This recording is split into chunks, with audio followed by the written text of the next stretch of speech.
Let me give you this analogy on how my body feels this morning after 5 days on Bert's Big Adventure at a certain age. You guys ever watch any kind of NASCAR race at all?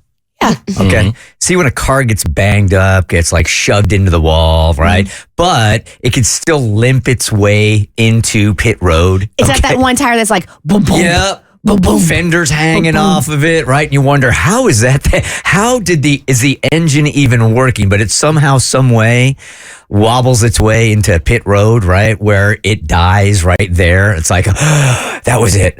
That's how I feel today. I am wobbling my way into pit road. How are you guys feeling? The same way. my check engine light is definitely on, for sure. I mean, I'm definitely tired, but I'm better than I have been in other years. Good. And I think it's because my kiddos either wanted to be in a stroller or they wanted to walk. They were very independent. Yeah. So I didn't do a lot of carrying of kids this year. Okay. So normally it's when I carry kids for long periods of time. Sure. It's my arms. Yeah. I don't think I have arches in my feet anymore. But other than that, doing all right. Here's something weird that happens as you get older on this trip. It takes its toll more on your body. Yeah. This was the year that defined it for me. Abby was just telling me she walked 30,000 steps in the park one day. I got my steps in for sure. Now, granted, that was due to other circumstances, but I was moving, I was grooving. I had my Dr. Scholl's insoles in. I was ready to walk. All right, with every trip does come bloopers. Let's call them bloopers that we don't talk about during the Thursday show or yesterday's show because we're focusing on the family. But I got a couple for you today. Oh, you got a good one. Yeah, I got a really great one. And had it not been for Mo, I still wouldn't have known I did it. I couldn't believe this moment that you are. I just couldn't believe it. So we're at the dueling pianos part of Bert's Big Adventure where we're all in the park. And this year we tried something new. We went to a new place where the kids and their family would have dinner and they had two dudes doing dueling pianos on the stage, right? Yeah, we were right there on the boardwalk. So it was perfect that, our hotel, we could just walk over on the boardwalk and enjoy dueling pianos and eat dinner. And then that's when Jasmine and Jeannie came to visit us and the kids got to take photos. So I'm making my rounds with all the kids and all the families, asking them the same questions. Hey, did you have fun today? What'd you do in the park? Blah, boo, blah, bee. I see Mo, I think, hanging out with a couple of different staff members and a family also at one table. So I make a beeline over there to just check in with him also. And you want to take it from here? Sure. So, unfortunately, one of the BBA kids had a bit of an accident and he threw up after he was trying to eat his dinner. And so, it was a lot. And I'm saying that because of what is about to happen with Bert not missing it. But I need y'all to understand, it's everywhere. Yeah. It's a huge pile, and there are chairs. There are like 3 chairs that were purposely put around it so that people would know to try to avoid this area. And what did they shake on top of it? So I don't know what it was. It was maybe people were saying it might have been cat litter, but it was something like that. It was like a white substance, some kind of white substance that had a sand texture to it. Sawdust. I don't know if it was sawdust. It might have been very, very, very fine sawdust. It literally had no smell to it whatsoever, but it absolutely eliminated the smell of the, It definitely absorbed the smell, and so they put that down until they could go get whatever they needed to actually work on getting it up. So when Bert comes over to talk to me, he's standing right next to me talking to me, and it's literally right behind him. But I don't think anything of it because I think he must have seen it when he walked over to me. And it was in that moment, he stops talking to me, he turns around, and he didn't go around it to the left. He didn't jump over it. He just walked right through it. I never even saw it. I think his shoelaces was untied. He's just dragging his heels through it. And I'm sitting there like, no way this is happening. I think maybe I was like, oh, look, it looks like sand. I'll take my shoes off and just put my feet in it. Then I call him to say, Bert, why'd you do that? And then he was about to walk back through it to come back to me to see what I was saying. Yeah. And then that's when I think you realized, didn't even see it. Never even saw it, right? Oh my God. Then there was another episode. It was outside of the trip, and it was on Sunday night, actually. And I'm already starting to feel a little bit insecure by last year, one of the kids. I used to be referred to as Uncle Bert, and last year, for the first time, I was referred to as Grandpa Bert. Yep. Okay. And that's not the guy I see in the mirror, right? So I'm like, oh, well, it's just a kid. So I'm going to get some pizza Sunday night for Amanda. And as I'm getting my pizza, the woman there sees my fingers that have some fingernail polish on it, blue fingernail polish on it, right? And she goes, "Oh, what's the story behind the fingernail polish?" And I'm half tired. I got to get the pizza back to Amanda also. So I'm like, it's kind of a long story. And she goes, "Granddaughter, right?" Oh, wow. I just wanted some pizza. Damn it. I went back to the room and I looked myself in the mirror and I'm like, I am not seeing what everybody else is seeing, you know? Now you know how Bart felt those 2 times that Meg referred to him as grandpa with his own son. Yes, maybe time for a facial. I don't know. How about you? Oh, so one of the blooper, the funny moments. So Disney is known as the happiest place on earth, right? But it's funny because in the happiest place on earth, you see a lot of crying kids, especially around that like 1 o'clock witching hour where everybody's skipping a nap, so they're extra cranky. So I was hanging out with Jolene and Sky, and they were there with their mom and their grandparents. So Papa and I started a game, and we were keeping tally on how many crying kids we saw. So it became a running joke. Anytime he and I saw a crying kid, we got so excited. We're like 6, and then we saw another one. We're like 7, and then we racked up quite a time. And then what was so funny, I wasn't with them on the next day. I was with Bobby's family, but he and I saw each other at the end of the day, and I was like, "How many did you get?" It's the Disney version of like when you're in a car and you say, "I'm going to see a blue car," then you start counting blue cars, right? Yep. What you got, Mel? Bloopers? I think the only blooper I really experienced was you walking through the vomit. Yeah.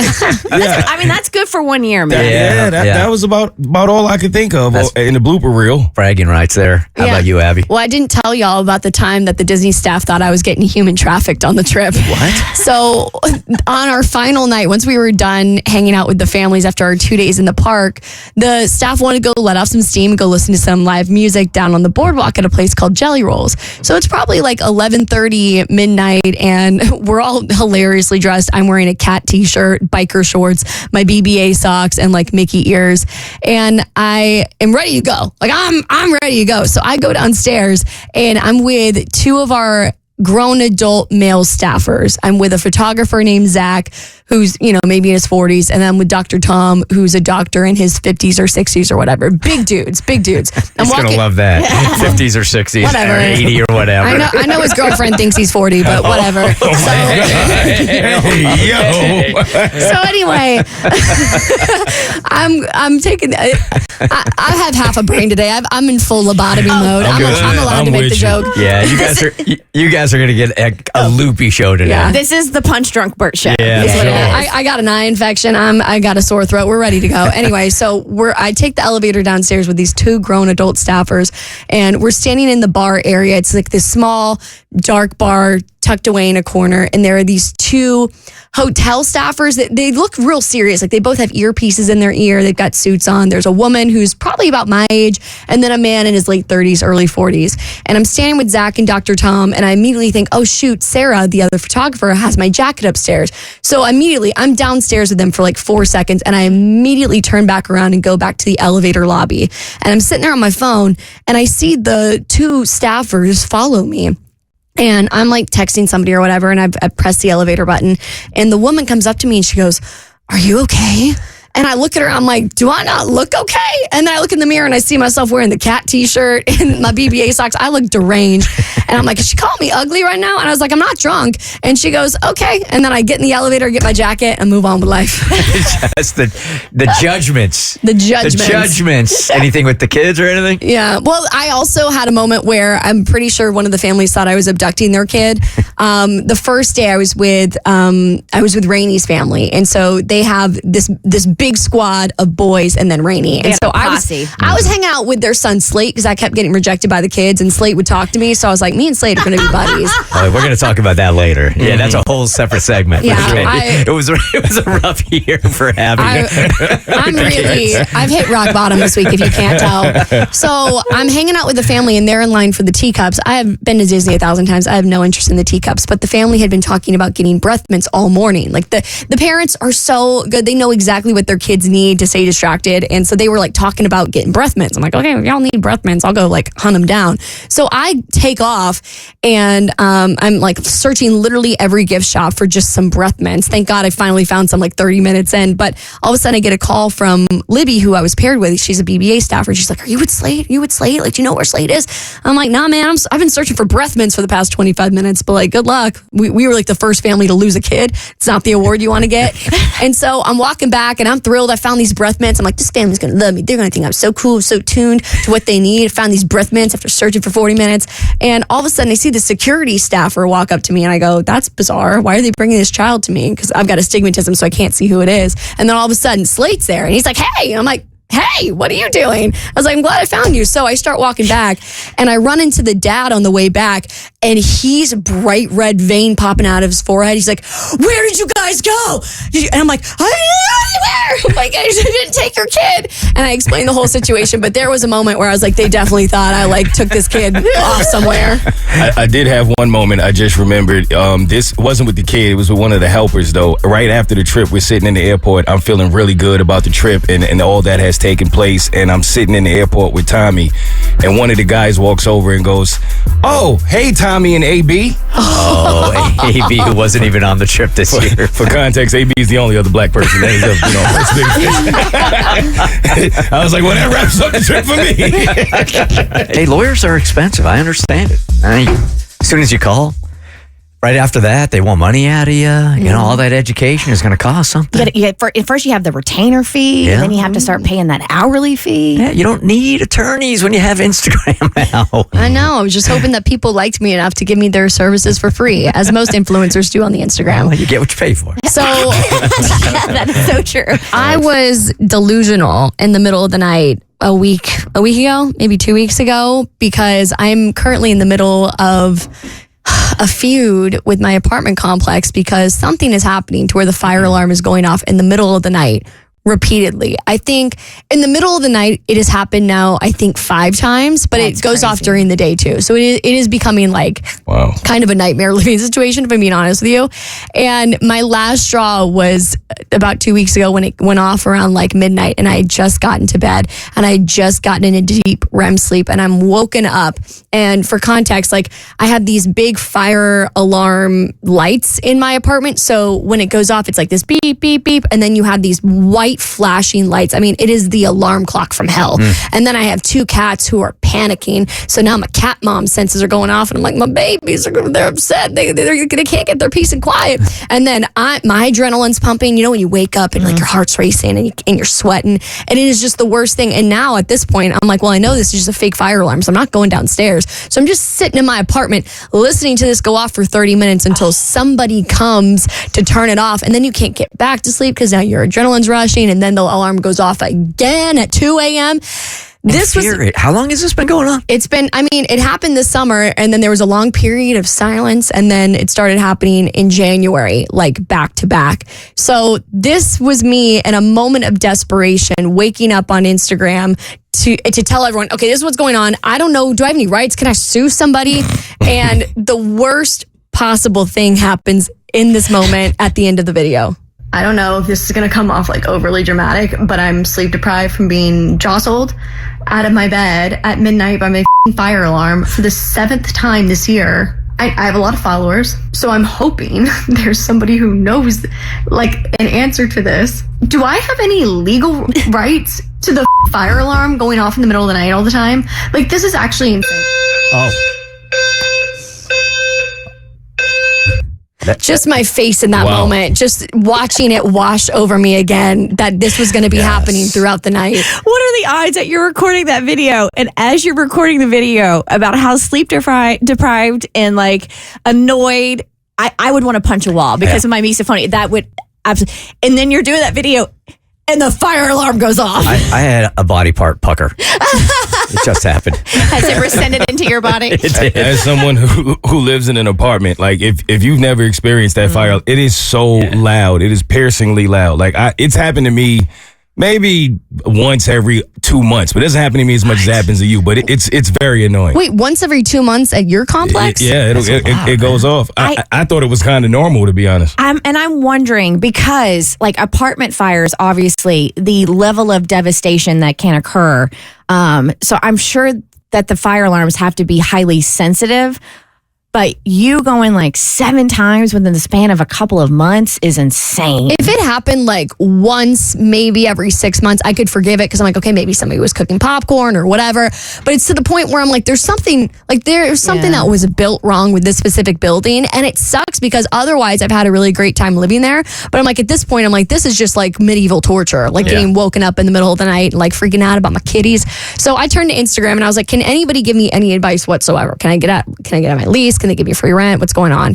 And kind of the general consensus I got from Lawyer Talk was that unless it's happening like literally every day, you pretty much have no case. Like your lease binds you to however long, you're in. Maybe they'll let you out. Maybe they'll be nice and, give you a discount on like breaking your lease, but really there's nothing you can do. But then I had a friend who's a firefighter DM me and say, I'm sure the fire department hates this too because they're showing up and they're thinking, okay, there's a real fire happening. And then when it happens so many times, it starts to be like the apartment complex that cried wolf, that cried fire. So they're annoyed and now they feel like, they're going to walk in with the benefit of, or walk in with doubts being like, well, this isn't really a real emergency. So basically you can go to your fire marshal's website for your specific county and you can write a complaint because basically like if they have faulty fire equipment, like that's something they need to fix. Like it's not something that should just be happening. So I went full Karen mode and you only get 150 characters. Like you basically have to send them a tweet to be like, I'm gonna hurt myself if this happens again, and be like, please come fix this. So it hasn't happened as of that email. So to all the residents of my apartment complex, if you're welcome for giving you your good night's sleep, because I'm sure it all had to do with my 150 character email that got sent to the Sandy Springs Fire Department. They should pitch into the Abby Rent Fund. They should, for sure. They owe you. I'll be starting a GoFundMe. They owe you. All right, Amber, it's inside of you, and you feel a little bit guilty about it, but you're ready to come clean this morning. Yes, Bert, I am addicted to WPS, white people stuff. Let me explain. Happy Black History Month. Yeah, right? This couldn't have waited until March. Yeah. A few more days, Amber. A few more days. Bro, I didn't put it on the schedule, man. That's on her. You submitted it. That's on you. That's true. That's true. Fact. I needed something good. So here's the thing. I am a YouTuber, content creator, podcaster, and I'm always looking for fun things to, create content with. And so as a Black YouTuber who is still considered a small creator, I tend to get very creative with it. And some of my favorite YouTubers are of all colors, obviously, but one of my favorite ones, 2 of them, actually is Good Mythical Morning and How Ridiculous. And they do a lot of crazy WPS, you know what I'm saying? And so I decided, this might give me some views. I discovered something called geocaching and something else called magnet fishing. Look, you look just as confused as me. Yeah. Well, magnet fishing, I think I understand what that one is. So it's pretty much exactly what it sounds like. You get a nice magnet. It can usually carry up to between 300 and 500 pounds. These are big boys. Oh, these are big magnets, and you put it on the end of a nylon rope, you tie it up, and you throw it over, into some water, and you pull whatever you can get. So sometimes you can, on these YouTube videos, people are pulling up guns, knives, safes, money, all kinds of stuff. Lots of bikes. Lots of bikes. Oh, I'm in the WPS too. Wait, all right. You pull up safes? I was like, get together, bro. Let's do this. I did not know about Yeah, this. it's a whole thing. And I follow a guy on Instagram that does this, and it is fascinating. And every time they pull up a gun, they call the police so they can come out and see if they can match it to a crime, or somebody ditched a gun or whatever. So this isn't like the white folks on the beach with the metal detectors that are looking for little itty bit. This is something different. This is next level. This is next level. This is more redneck, though. I feel like this is like Okay. this is some redneck stuff. WPS, what you want from me? All right. So I got really into geocaching as well, which is pretty much like an online scavenger hunt is what it is. So it used to be a website back in the day, but now it's available in app form. So what happens is that you have the app, and there's like a little map that shows on your phone, and it shows you all the little areas where these geocache boxes are hidden. It's like a little blue dot on your screen. And so you go to the coordinations by pretty much going to like Google Maps or Apple Maps, and it takes you directly there. And then you have to kind of have a scavenger hunt looking for the item. and there are little, I guess, like hints inside of the app itself to kind of give you an idea. It's like, oh, if turtles have four legs and there's a shell area, it gives you hints to know where to go. And so sometimes when you go and you find these geocaches, they're in different sizes. Some of them are really big and very creative. Like one I saw on TikTok, it was literally a phone booth, and you like it's a fake phone booth. You pick up the phone and you press like certain buttons, and then like a door opens on the side, and then you go to the door and there's like a written note that's on a magnet that says you need to go behind the phone booth and turn this lock 3 times clockwise, and then all of a sudden there's like a prize that you can get and you can collect things. It's really fun. It sounds to me like in some cases this prize might be murder. Trust me when I say, I'm not doing that. Everybody listening right now, go to TikTok, type in geocaching, and you'll see it's very creative. It's a lot of fun. What's it's the free. prize? Well, it depends on what the geocache is, because sometimes you can put something in and you can take something out. You can trade something in. Like, for instance, I got a rubber ducky once when I was geocaching. You got to come stronger than that. But it was like Rubber ducky. I need to know what we're getting in order to get my butt off the couch, and a rubber Yes. ducky ain't gonna do it. Yeah, Louboutin will do it. Some red bottoms in there. Now, here's the thing. I'm looking for more WPS. So if you got some WPS activities for my YouTube channel, slide into my DMs. I'm looking for it. Yeah, just stick to watching Friends. Too late, done that. If you ask a man if he watches a soap opera, he would go, "Are you a soap opera? I don't have time for that kind of drama. Sports is the soap opera, okay? It is. Yes, it's about scores and winning and losing, but it's also a man's soap opera, right? Because there's so much stuff going on that we will prove to you right here. There is so much drama in this story that is about sports, but is not about sports. And I have been glued into this story for the last 2 days. And this story had you two hens clucking nonstop the other morning, because Bert's like, "Hey, did you see Steve Smith?" And Mo's like, "Steve Smith." And then Bert's like, "Steve Smith." And Mo's like, "Steve Smith." I didn't know anything about it until you brought it up. This is how I found out that Steve Smith and Stephen A. Smith are different people. That's true. Okay. There are a few different Steve Smiths, just to be clear.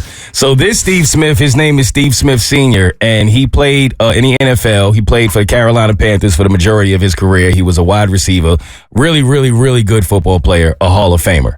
Now he's a sports analyst, and he just comments on the game, which fine for him, and it was going well for him until the breaking news and the accusations that took to Twitter after a guy named Tony Martinez decided to share and bring these accusations to light. So out of nowhere, I believe this was on Friday, you get these, Tony Martinez is his name, and he posts these tweets. And what the tweets are, they are screenshots, alleged screenshots that he found on his wife's phone between his wife and Steve Smith Sr. Uh-oh. Is Steve Smith Sr. also married? Yes, he is. Ooh. So this is the story that keeps going. So at first, people kind of thought this was nonsense. They didn't believe it. So he tagged TMZ, he tagged ESPN, he tagged some former NFL players, he tagged Antonio Brown. Nobody really knows why. For no reason. For no reason at all. Except that they know that he's a chatty little bee. So he's probably going to help. He really wanted everybody to get this information. I guess in that moment, he was so heartbroken that he said, "I'm going to share this with the world," because he felt like his wife embarrassed his family, and so he wanted to embarrass his wife. Oh, he went in for the kill. He did. And those text messages are they're very graphic. Yes. The exchange between Steve Smith Sr. and Tony Martinez, his wife, along with Steve Smith sending selfies of himself.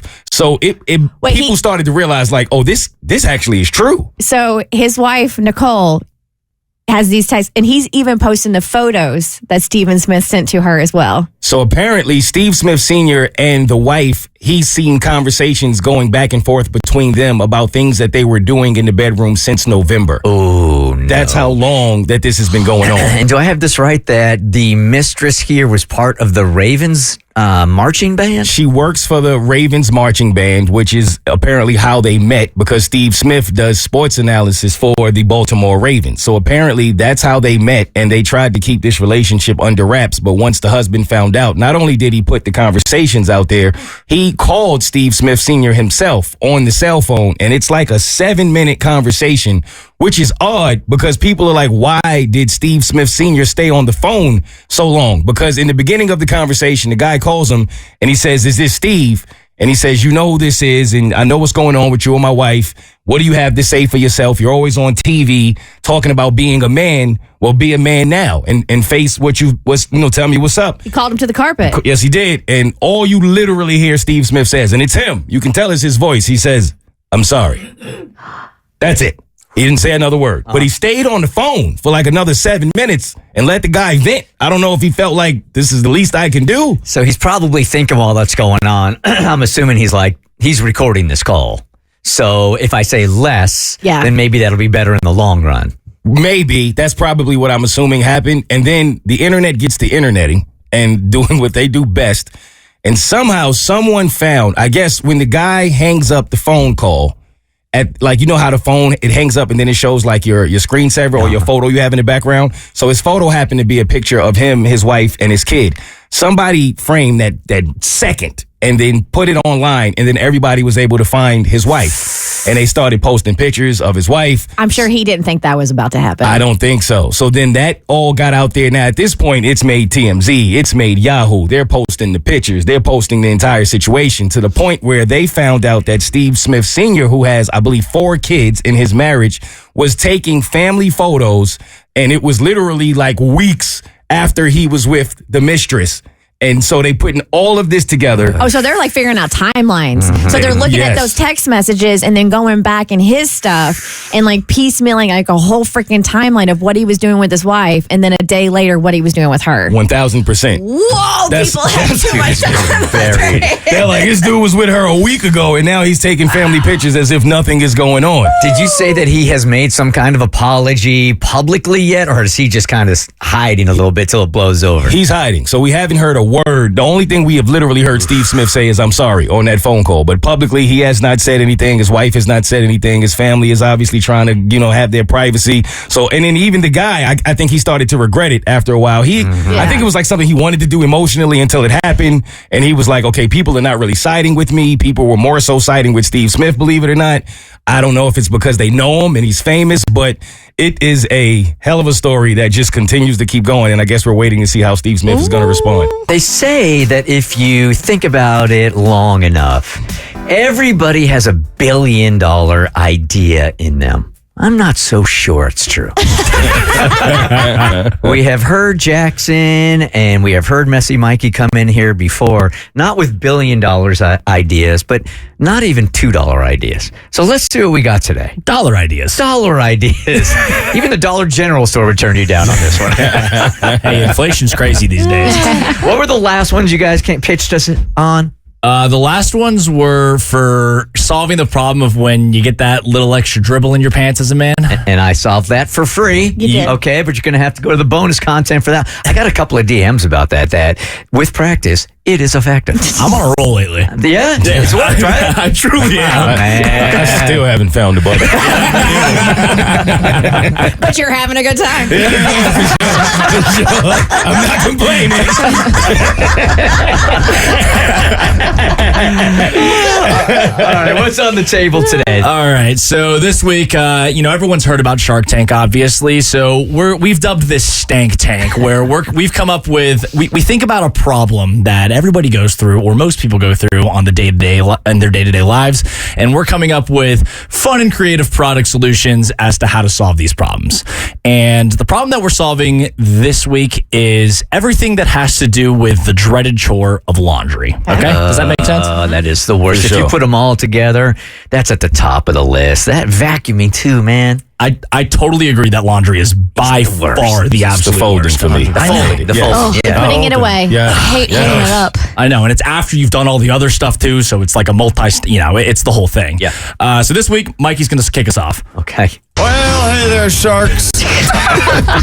I'm seeking $13 million in exchange for 5% of my potentially highly profitable company, Shrivel Shirts. I'm immediately out. And for that reason, I'm out. Listen, I'm the type of fella who will wear every article of clothing I own before I do any laundry. I hate it. It's a waste of my time and limited resources.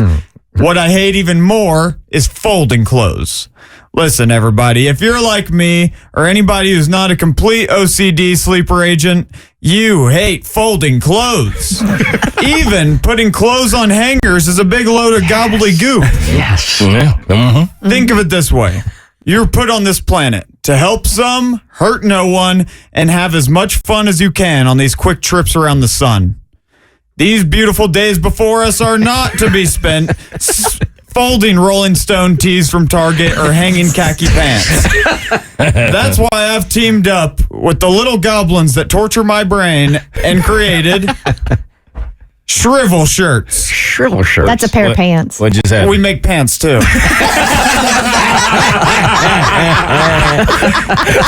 Shrivel shirts, the clothes that are designed to be wrinkled. Now all you have to worry about is getting your clothes out of the dryer and chucking them into a big pile in your closet where they are ready to wear at a moment's notice. Oh. Here's my slogan. Hey, listen. Oh, I screwed it up. Hey, listen, you big sack of nothing. It's time to get your shirt together with shrivel shirts. That's your slogan. huh? That's my slogan. There is a bit of wisdom here. We just have to find somebody cool enough, like a Lenny Kravitz, to make it cool to have wrinkled clothes. Yep. Exactly. For the rest of us to benefit. There is some wisdom here. You're investing in a trend, mind you. Yes. Yeah, Lenny Kravitz, that's a great call right there Right. for an endorser. There's nobody cooler than that. If Lenny's doing it, I'll do it. Who's somebody Gen Z? Because you need to get Gen Z in on this. Oh, I mean, anything Taylor Swift does turns to gold. Like if she walked out in a wrinkled tee, I think the girlies would get on board. It's true. I see Sabrina Carpenter rocking one. Okay. I don't know if people are ready to blindly follow her as easily. I get you. You know what I I mean? get you. Like I would follow Taylor Swift into war. Harry Styles. Oh yeah, Harry Styles actually. Yep, he might be the only one. Yes. I agree. All right, so then I'm going to pitch mine, and then you guys are going to vote on who you guys would rather invest in. Okay. Got it. If We he ready? has the right pitch person, this is strong. All right. Hello, Sharks. What is the worst part about doing laundry? If you ask me, it's all of it.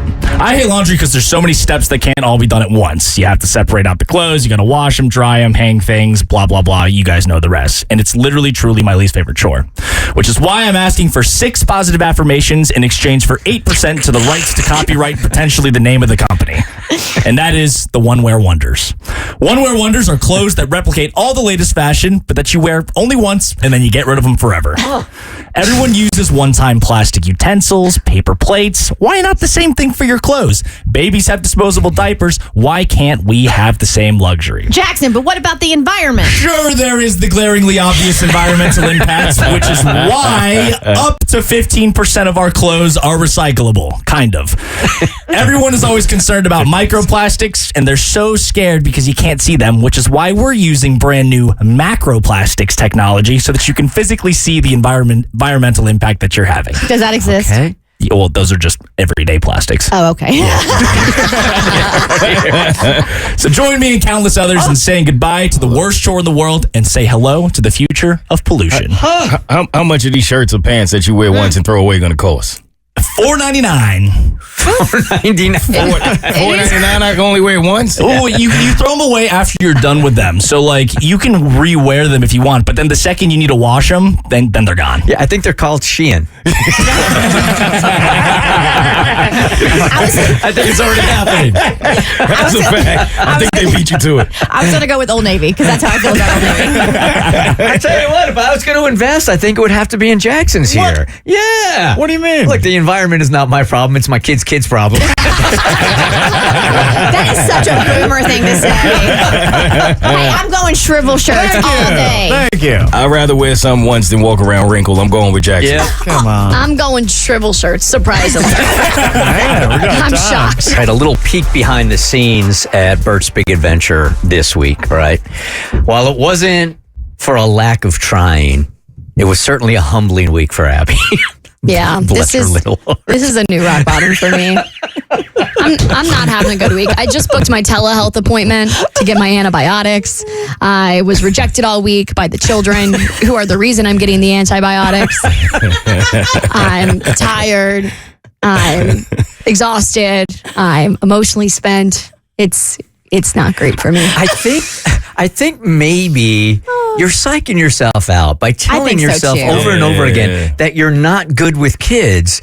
You are what's the word I'm looking for? Manifesting it. You're manifesting that, and the kids are feeling it. No, the children Maybe that's loved it. me last year. I was a hit. You were a hit. I was a hit last year. I don't know what's wrong with these ones. They don't love me. It was like from the get-go. It like was from day one. I was like, these kids hate me. So if you're new around here, we just got back from our trip to Disney World, where we take kids that aren't feeling great. They have chronic and terminal illnesses down to Disney World for 5 days. It's a magical trip. And their siblings, so we got a bunch of kiddos. Yeah, we're hanging with the kids. We're assigned different kids, and you just get down on their level and you have a good time with them. But gosh, time after time, I got a scouting report that time after time, Abby was just getting rejected by the kids this week. It was rough. There's nothing more brutal than having a 7-year-old look you in the face and go, no. Like that's not even an exaggeration. What happened? It started with, when did it start? I think it started with the dance party on night 1. And one of the things that I do find tougher about this trip is, you want to be in the moment, but at the same time, I get sometimes we need to have a picture or two. And so I'm just, getting jazzy on the dance floor with my boy Mickey and Pluto. And I'm dancing the cha-cha slide, doing my 2 dance moves that I know. And Bert's girlfriend, Amanda, comes up to me and she's like, hey, really need a couple of shots for you for the IG. Can you, who have you connected with? Can you dance for a little bit so we can get With some kids. shots? Yeah, with some kids, with some children. And so I go, okay, I'll run over to this child. And I'm dancing and I do that thing, we bend down and you start talking to the child as they're dancing. I'm like, hey, insert name here. I'm like, I'm such a bad dancer. You look so good dancing. Like, can you show me how to dance? Like, will you dance with me? And this girl turns to me with like dead ass a snarl on her face. I'm not even exaggerating, and just goes, shaking her head, no. And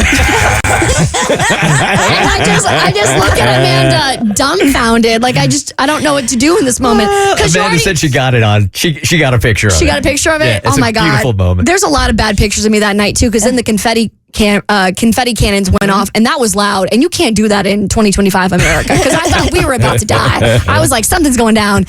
You're on flashbacks and Nom. I was having Nom flashbacks, and so I just looked at Amanda in that moment. I was like, I don't know what to do in this moment. How do you walk away from a 7-year-old that was just like, nah, and it just feels like you're working your way up to talk to the hot guy in the bar. So then flashback This to is a way worse walk of shame. This really is. I would rather Chad from accounting tell me no. And I'd be like, it's my looks. But with kids, I'm like, it's my personality, isn't it? So then the next day, I get rejected twice the next day. So, I'm hanging out with these kids. And again, we're on rides and stuff. And there are certain rides that the photographers will ask you to ride with kids. And I always feel awkward about this because I'm like, this is their family vacation. Like, I don't want to butt in, but whatever. And so I was hitting it off with this one kid. I thought we were cool. I thought we were bros. So we're in line and our photographer's like, hey, can you ask to sit with one of them for this ride? And so I approach one of them and I bend down and I go, oh my God, I'm so nervous for this ride. Like, it would mean a lot to me if you sat with me. Like, I'm just really, really scared because it's a big roller coaster. I'm like, will you sit with me? And this kid looks at me and goes, no. Just like that too. It's not even they're like, no, I want to sit with my mom. They're like, no. Anyone else? Anybody else? And so immediately, so then I turn around because I was with 2 children that day. And so I turn around to the other child who was in our group and they're hanging out with one of our staffers. I'm like, sick. I got backup this time. Libby's going to hype me up. So I kind of work myself up and get the courage again. Walk over to Libby and start making small talk. I'm like, oh, I love your Stitch hat. The hat's so cool. You're so awesome. Love you. You're the best. So brave, so resilient, so beautiful, so fun. Love hanging out with you. Bend down. And I go, do the same thing. Oh my God, I'm so nervous about this ride. Like, it would mean so much to me if you rode with me. Like, I'm just really scared for this ride. And this kid looks up to me and grabs Libby's hand and goes, no. I'm riding with Libby. And I'm like, this is the same kid that put Pirates of the Caribbean water in my ear 10 minutes ago. I'm like, I gotta get an ear infection and get rejected by you. Time to get buzzed on the hot goss from Hollywood with Abby. It's the Bert Show's entertainment buzz. I don't even have the emotional strength to do this. Next year, we're going to do Abby's Big Adventure. and it's only going to be hot, floppy-haired guys who work in finance that are over 6 foot. I was about to say the kids ain't coming. No. Can you guys start a nonprofit for me? There won't be a kid inside. We just start recruiting all the hot guys from the Atlanta metropolitan area. We were trying to figure out if there's a training program we could put you through something leading up to the trip. Then I just didn't want to try for the rest of the trip. I was like, well, dang, I'm just going to talk to the parents. Your confidence was going like day one. By the end, I was beat down. That the parents can attest, because then I get on the bus at the end of the day and I'm emotionally spent. I've been rejected. I've got Pirates of the Caribbean water in my ear, my nose, got a lingering eye infection. I'm sure that's sprouting. And then we get on the bus to go back to the hotel. And if you've ever been to Disney, you know these are like the buses from hell. It's like 500 people that they cram onto this bus. There's no space. Oh, the Disney transportation from the park. And you're overstimulated, you're hot, you're tired, you've walked 25,000 steps, and I'm standing there, and this 275-pound guy weasels his way from the front of the bus for some reason, and then goes to the back where we're standing, and then looms over me, arms up, pit to the face, and I just look at the mom, Lauren, and I'm just sitting there, and I'm just like, I know I have the stink face right now, and she thinks I hate her kids, but I'm like, no, I'm just emotionally done. That wasn't a person. That was the shadow of death. That was the Grim Reaper. And then that man was looking at our shirts, and he saw Bert's Big Adventure and the Bert Show on it, and he's looming down at me, B.O. wafting into my nostrils, and he goes, what's Bert's Big Adventure? And the parents go, yeah, Abby, what's Bert's Big Adventure? And I just do this heavy sigh where I'm like... And then I'm like, oh no, I shouldn't have done that. And then I have to explain to him that we're here being good people. And I'm like, I know I look like the 7th layer of hell right now. I know we're supposed to get to Entertainment Buzz, but I'm wondering, because Bert has told me this before in the past when it comes to stuff on the show. Maybe you just got to try easier. Yeah. Maybe you're just trying too hard, and they can smell the desperation on you. Like try hard energy? Yeah. Yes, No, because have you seen David? That's try hard energy. He's like, put cake in my face. Put cake in my ear. Put cake on my butt crack. That's what He's getting down to bed. He's like, quick kids, watch. He's not wrong. He's like,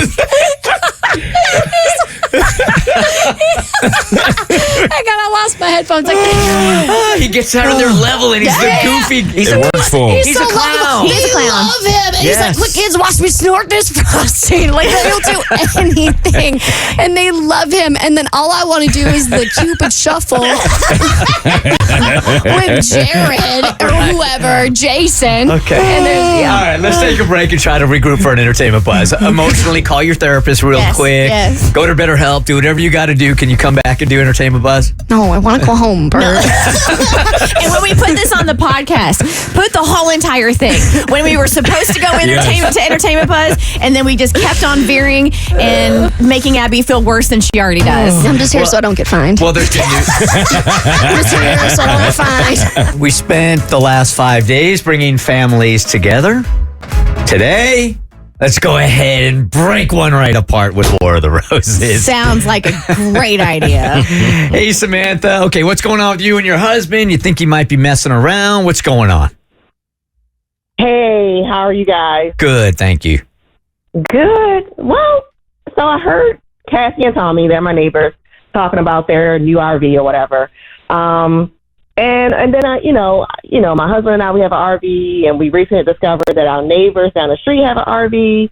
So they've been asking us to go to camping sites or whatever, and we said, okay, we got a buddy site, and we went ahead and, parked our RV side by side last weekend. Let's just say that the first night we discovered how thin the walls are. Ooh. Yeah. We could hear everything. And, the crazy thing about it is that it was like multiple voices involved. Oh, so it was his voice, her voice, and then another voice.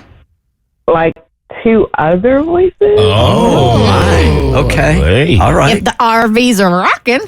Don't come a knocking. Thank you for finishing that. Yeah. I got you. We didn't know where it was going. Yeah, I had no idea. You've never heard that before? Of course we did. And just to clarify, I think Samantha's a little nervous.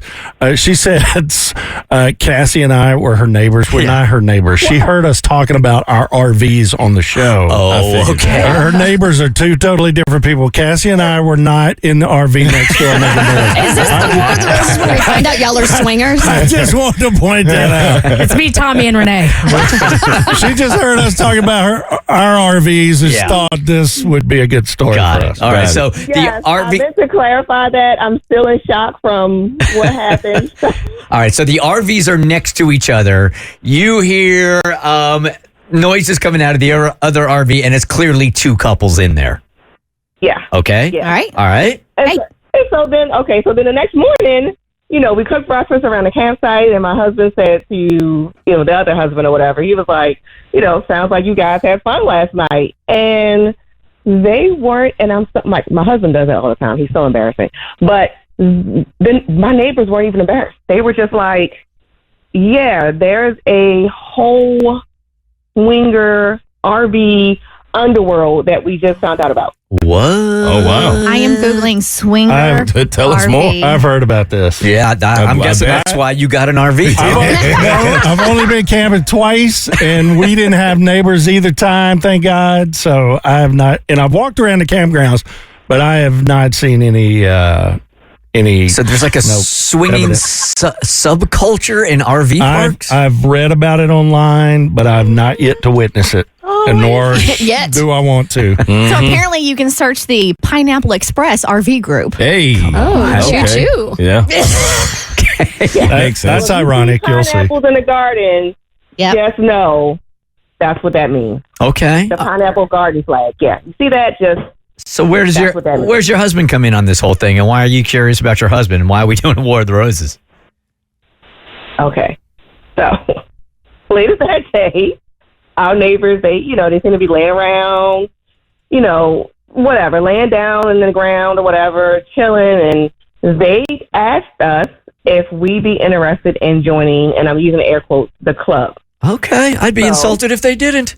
Oh my At gosh. least make the offer. Yeah, thanks. That's fair. I am so sorry, but I have found a gold mine over here.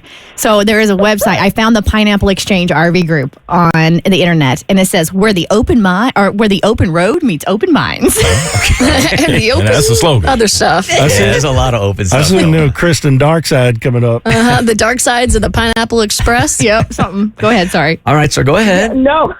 So good. Because I'm in no way interested. Like, I'm like, if that's their thing, you do your thing, that's fine, whatever, you do you. But my husband, on the other hand, he seemed way too receptive to the idea. Oh. And, yeah. So he's just like, he seemed a little bit more chummy with the neighbor's wife. And the rest of the trip, he just paid more attention to her than he did to me. Okay, so you wanted us to send a fake bouquet of pineapples and see who he was going to send them to. This time we did edible arrangements.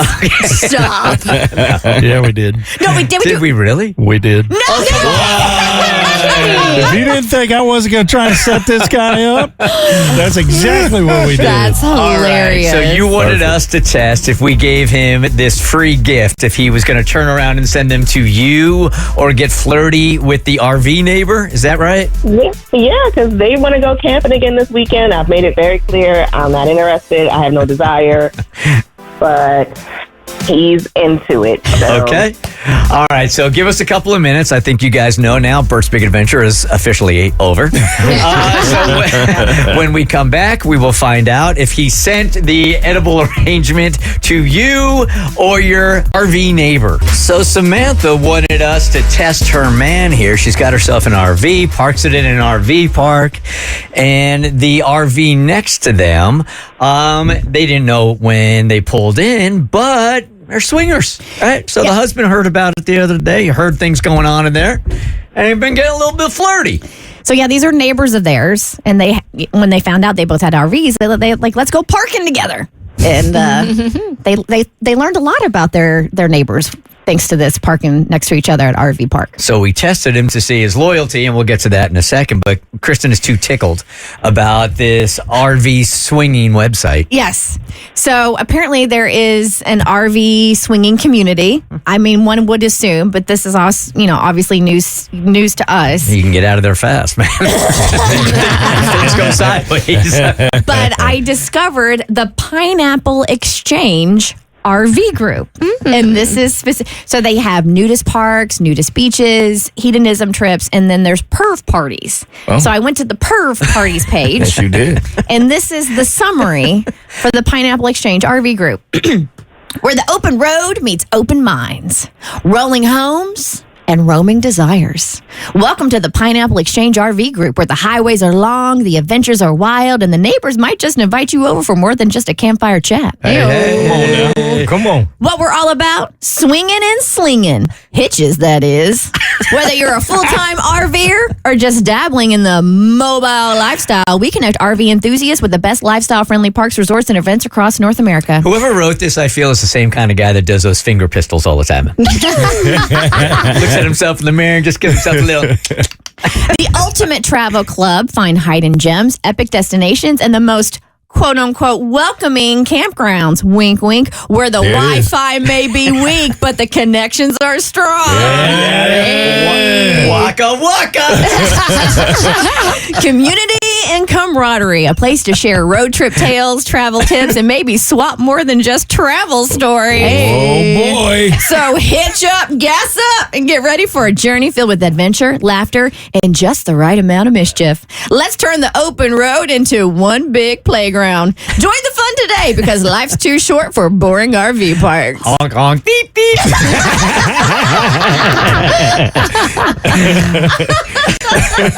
That's hilarious. All right, Samantha. Okay, so you're. Now let's see if your husband's cheating on you. Sorry. Back to the real work. Okay, Samantha. So you wanted us to test his loyalty. Tommy, you want to take it from here? Yep. We sent a promotional email to the email address that Samantha gave us for her husband. Now, like we said before the break, we did not offer a free bouquet of flowers like we normally do for War of the Roses. Instead, we opted for a delicious fruit arrangement. Edible arrangements. There you go. They probably don't want us using their company That's name. why I by the way. didn't say that. Samantha's husband was able to choose from several options with pictures. The first being Fruity Orchard. Sweet California sunshine with this hand-woven sturdy wicker basket filled with Bière Basque, I have no idea what that is, Red Sensation and Imperial Camas pears, plus Fuji and Granny Smith apples, navel oranges, kiwi, and more, arrives orchard fresh, ripe and ready to eat, and tied with a tasteful gift ribbon. This tasteful gift is always appreciated as it's easy to serve and share. Number 2, Outre Corral of Dry Fruit. Featuring an assortment of the finest fruits, this dried fruit arrangement is a delightful addition to any table. The assorted dried fruits in this fruit gift include red plums, pears, yellow peaches, and apples, as well as dried kiwi for a unique touch. The fruit is tastefully presented in a reusable, heart-shaped wooden tray. That's a lot of fruit. Number 3, now a couple of these I was kind of pushing towards him, hoping he would click on one of them. Number 3, fruit cocktail. A fruity mix of wild strawberries and chocolate ganache for dipping, along with a bottle of strawberry wine to set the mood. And number 4, Pineapple Express. Love at first bite. Our mouthwatering arrangement is filled with a mix of dipped and sprinked pineapple hearts, plus melon, strawberries, and more for an anytime treat that delivers on the sweet. Samantha, your husband chose, big surprise, Pineapple Express.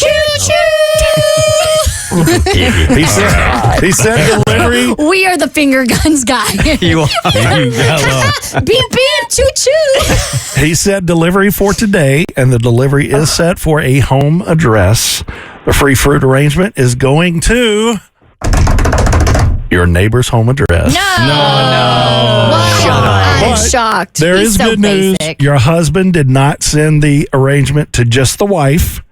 He sent them to both the wife and the husband. Is that That's good news? In what world? Well, it's not just to the wife. He's not just, hitting on her. With an included note that says, Looking forward to this weekend. I'm working on her. I think I can talk her into it. All right, Samantha. No. So you're not into it? Is that what you're picking up? There's a chance. Well, not to get like, not to get. You can put my name on it. Yeah. What? And I also don't like that they're having these conversations behind your back. Yeah. Right? That they're clearly trying to almost recruit you for this whole thing. Exactly. Yeah, so there's a couple of big time offenses here Well, for sure. one can be a recruit, another can be convinced. I mean, I'm sure the way he's looking at it, he's not looking at it like he's trying to recruit her. He's looking at it like, I'm trying to convince my wife to do something, not so spontaneous because you're planning it, but, something out of the box that can maybe spice up our marriage. Yeah, but he shouldn't be talking to the neighbors about it, like all three of them sort of discussing it without her involvement at all. He should be going to her about it. Now he is eventually going to go to her about it. He's coming to you because he said in the note he's going to work on you and try to convince you. Really makes me wonder what that conversation was like with him and them now that he's not told his wife about it. Well, the good news is you don't have to change the locks on the RV. You can just take the RV. He's got nowhere to go. He's working on something, all right. Not me. He's working his way out the house. Hey. Yeah, so what to do about this? What are you going to do? Well, I'm absolutely going to confront him. Like, you had the audacity not only to have these conversations behind my back, but then you say you're going to work on me as if that's even possible? Yeah, I don't like that. Yeah. That's nasty work. That's not fun. Well, at least you got the info now. And if you want to shut this thing down, you don't even have to tell him we did this. Just make it clear to him, like, this is never, ever going to happen. And this is something I'm not comfortable with. And if he's even, I am not kidding about, like, picking up the RV and taking off, because that's easy. If you're like messing around, if you're attracted to a neighbor in a traditional neighborhood, you can't move your house. In a case like this, you can get rid of the temptation pretty quick by moving. Here's what I'm thinking, Samantha. Would you like to play, I'm not saying play dirty, but if we want to get petty, he's going behind your back. He's talking to the neighbors about convincing you to joining the swinging lifestyle. If I were you, put the RV on like Facebook Marketplace or Craigslist and sell the thing before he and sell it underneath of him. Okay. If he's going behind your back and trying to convince you to do something he already knows you don't want to do, well, then why don't you go behind his back and sell the RV? I like how that sounds. She all in. Or you can just have a conversation with him. We can do that. Like old school. Or why stop at the RV? Why not just sell your marriage? End it. Divorce is pretty cheap. No? Do you want good radio or not? I'm not really sure. So let me ask you a question here then, because is this your only home or is your RV here? Is this just Recreational. recreational? Yeah. Yeah, it's just recreational. Okay. So, I mean, selling it, that's sounding better and better like a plan to me. Instead of having a conversation. I'm just going to sell the RV. So there's that. Okay. So it's possible. All right. Okay. There you go, Kristen. You made it worse. You're welcome. Wow. Listen, I did a lot of good this past weekend. I need to do something evil. Okay, the balance of life. I get it. Yeah. Okay. I need to tap into my dark side. Samantha, people are going to want an update at some point. So when you decide you're going to do whatever it is you're going to do, will you hit us back? Absolutely. All right, Mikey, let's just go ahead and avoid therapists. What is Hangout? Etiquette or is this therapy?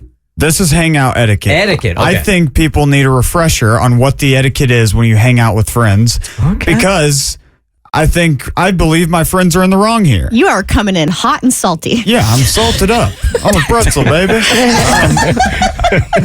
So this past week, me, Jackson, Rebecca, and Amber all went to the ATL United block party. Good time. Went to a brewery before, went to the block party, and then went to this one bar. I don't remember what it was called, but packed in there. Just a packed place. We finally found a table. And I had two friends on the way. One of the friends was bringing their girlfriend. That's all we had on the way. We were eating we just had a couple of drinks there and we were about to move on to the next location. So I said, all right, I told my friends to meet me here. So the second that they get here, we will walk out that back door and go down the street. They get there. This is where the etiquette comes in. They entered our world. This is not their hangout. This is our hangout. They're entering this world, and they think they can just start calling the shots. Oh, so you guys had a plan. This was your hang, and you were going to the next joint, and they showed up. But what did they want to do? Oh, they wanted to order Philly cheesesteaks and get a new table, and they wanted to have a grand old time at the bar that we're all sick of. You no longer get to call the shots. Get this. This is the most infuriating. The girlfriend invited some other girl and her husband. This is our hangout. You can't invite someone's husband to our hangout. I don't want to hang out with someone's husband. So it has to be the original members that were invited with no plus ones. Well, run it by me, please. And I told you the plan. I said, whenever you get here, we're going to the next bar. They just went ahead and switched it up on us. So now I'll tell you the repercussions of their faults. Can I? Yes. Is that Jackson and Rebecca, they were like, we're still going to the next bar. So now I'm screwed. Oh, yeah. You're the middleman. Because you're the tie. You're the tie I of am the two the tie. groups. Yeah. But keep in mind, I had to be loyal. You got to go back to your loyalty. The friends that arrived, that's my group A friends. Jackson and Rebecca are my group B friends. Wow. You're going to say group D We're friends. keeping it real today. We're being serious here. Yeah.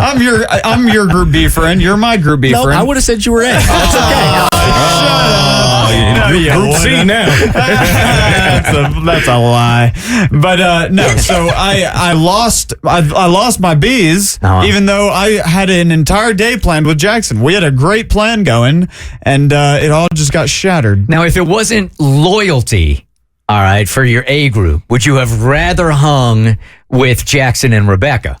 Yes. Okay. Well, in this moment, because now I got to hang out with a husband and a girlfriend. Right. The husband really is getting you. Yeah, I don't want to hang out with the husband. But you could have. I You could have what? could have left with Rebecca and Jackson. You're a man of free will. I think I'm a man of strict loyalty, and I got good morals, and there's hangout etiquette, and I know where my place is, and I follow etiquette. I get the loyalty in that's your group A friends, but wasn't there loyalty with Jackson as well because you were with them first? Yes, they, however, did have the opportunity to stay there, but that has nothing to do with etiquette. That is just personal preference. Yeah. And they preferred to move on. They moved on from me, and that was upsetting, but it's what it was. I'm curious. When Jackson and Rebecca left and you are now with your group A friends plus intruders, including a husband, did you have a good time? I did, but I don't know. Despite the They husband. are my friends. Listen, I'm going to have a good time no matter what I'm doing. I just felt bad. Like they were about to go bowling. I don't even know what they ended up doing. They looked like they were about to have a lot of fun. I just kept on sitting in the same chair. I was tired of my chair as well.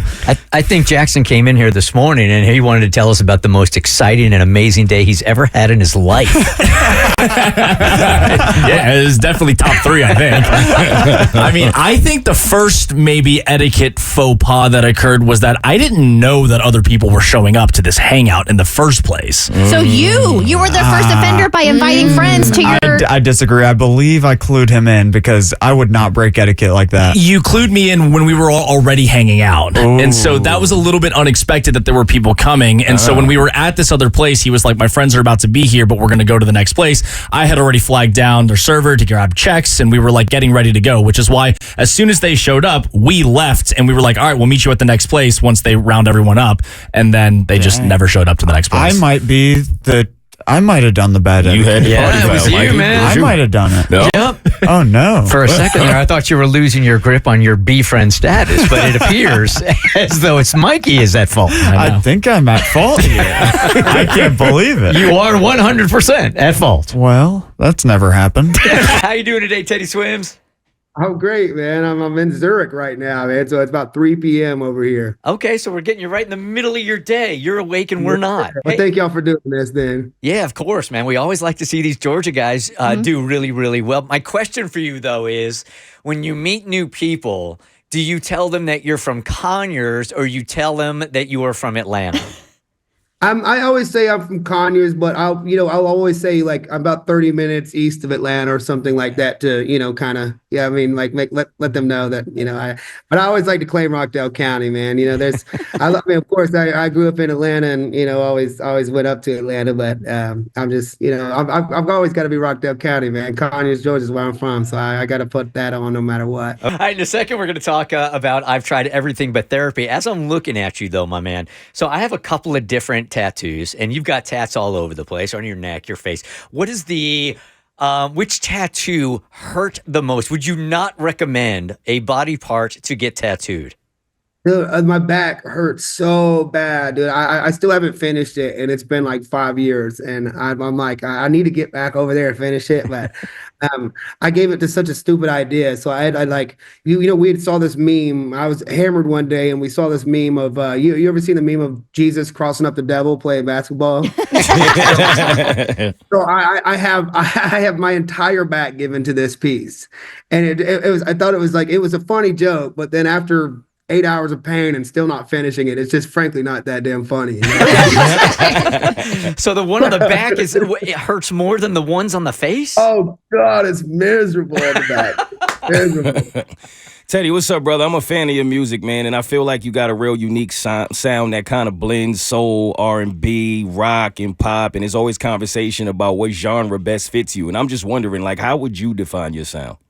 I always say, if you want to make love or cry, I'm your guy. That's kind of my thing. I think there's soul in music that exists, and I mean what I say. And so no matter what avenue that is to really get that emotion out, that's what I'm chasing, and I'm never like ever worried about maybe this is to this or this is to this. If it feels like natural and authentic, then we're going down that route. And I'm just a fan of the vocals, and in general, I grew up on such good tunes and loving this instrument, and I just kind of drives me crazy when somebody knows how to do something with their voice that I don't. And so I'm always trying to dive in and learn more about this craft, and I'm just a student to it. Sure. I love music, man. Yeah, so Teddy Swims on tour now. He'll be in Atlanta at the Chastain Amphitheater August 12th and 13th. You better believe we're going to be there. So go ahead and tell us a little bit more about the album. And is there one song in particular off the album that really speaks to you personally? I mean, I'm sure all the songs you're connected to, but I mean, there's always that one that's like your baby.